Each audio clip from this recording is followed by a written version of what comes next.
अस्सलाम वालेकुम मलगरो तोशाखाना केस کې اسلام آباد های کورټ اخر خپل فیصله سنو کړه. توشاخانه کیس کې د عمران خان ته اسلام آباد های کورټ نه غټه خوشخبری ملو شو، خو یو بل غټ خبر هم دی چې هغه د پی ټی آی د لپاره لږ افسوسناک دی. د کیس فیصله راتلو سره د عمران خان یو نوې سفر شروع شو. اسنه ډیر مرګري دا سوچ کوي چې فیصله خو سنو شو کې د عمران خان نه کیس ختم شي وي.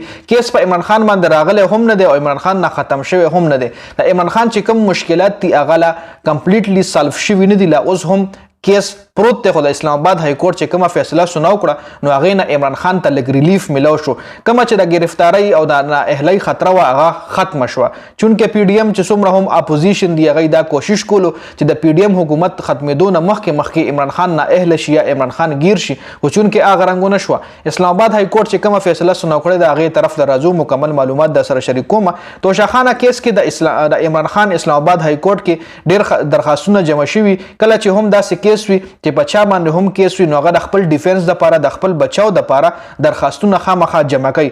عمران خان هم ډیر درخواستونه جمع کړي چې هغه کې څه درخواستونه منظور شوي دي او څه نه دي نامنظور شوي. توشاخانه کیس قابل مخکې مطلب داسې یو درخواست جمع شوی چې توشاخانه کیس چې کوم دی دا ناقابل سماعت دی. نو چونکه هغه ټایم های کورټ چې کوم دی دغه فیصله دغه درخواست چې کوم دی سپریم کورټ ته ولېږلو. سپریم کورټ چې بیا توشاخانه کیس وکړو نو سپریم کورټ دا اعلان وکړو چې دا کیس چې کوم دی قابل سماعت دی.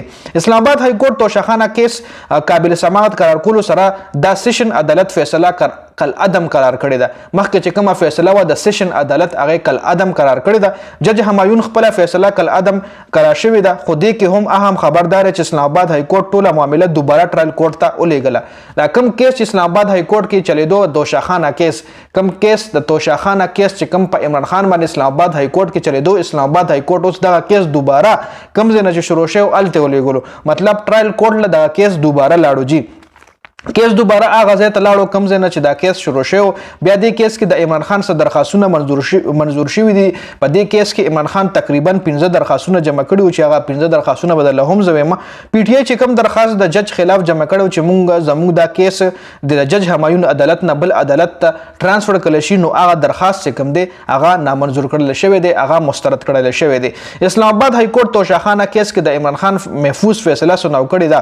آیا محفوظ سناو عمران خان چې کم د گرفتاری او نااهلی یری تیرې دي نو هغه یری کم از کم د عمران خان د لپاره څه ټایم د لپاره عارضي ختم شوي. کم د گرفتاری او نااهلی یره و عمران خان سره یا د پی ټی آی څومره هم ورکرز دی سره دا یره و چې زموږ لیډر کېدای شي چې په دې کیس کې نااهل شي یا گرفتاری ته خبره لاړه شي، نو هغه خطر چې کم دی اوس ختم شو.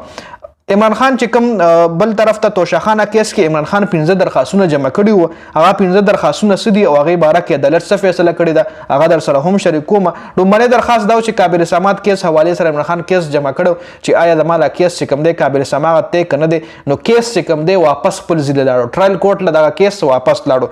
دویم درخواست چې کوم دی عدالت د لپاره عمران خان جمع کړو چې زموږ کیس چې کوم دی بل عدالت له ترانسفر کړل شي، نو هغه درخواست د عمران خان مسترد شو. بل توشاخانه فوجداري کیس حواله سره هم عمران خان یو درخواست جمع کړو چې هغه فیصله دا شو چې کورټ فیصله کل عدم قرار کړی شو. بل جج پوسټونو حواله سره عمران خان دا درخواست جمع کړو چې جج کم فیسبوک پوسټونه کړی دي په هغه باندې د اف ای ای تحقیق وکړل شي، نو هغه درخواست کم دی هغه هم د عمران خان منظور کړل شي او د هغه د فیسبوک پوسټونو باندې چې کم جج د طرف شي د جج د پروفایل د طرف شي، نو په هغه باندې اف ای ای انویسټیګیشن وکړو چونکه هغه پوسټونه د جج د پروفایل نه ډیلیټ کړل شي، نو د هغه لینک وغیرہ د هغه سپروف وغیرہ اف ای ای ته نو ملو شوی. د عمران خان لیګل ټیم ته هم د اسلام آباد های کورټ نه عارضي ریلیف ملو شوی دی. نو تر اوسه پورې دا اپډیټ سوجي عمران خان ته د اسلام آباد های کورټ نه لیټل بیٹ چې ولویل شي معمولی غون ریلیف ملو شوی دی. کیس چې کوم دی دوباره ټرایل کورټ ته لاړو، دغه توشاخانه کیس دوباره هغه ځای لاړو کوم ځای نه شروع شو. ټرایل کورټ کې به دوباره اوس دا کیس هلته نه بیا چې سپریم کورټ له ترانسفر کیږي یا واپس اسلام آباد های کورټ له راځي چې څه فیصله هم راځي. نور هم فیصله را روانه دي چون کنن د اسلام آباد کې د او سپریم کورټ کې د عمران خان اهم پیشیان وي، دغه حواله سره نور هم اپډیټ را روان دي. نو سټی ټیون د ویډیو کتلو ډیر زیات تمنا. ویډیو مخکې ملګرو سره ضرور شریک کړئ. جنید خان افیشل چینل هم سبسکرایب کړئ، پیج هم لایک کړئ. والسلام.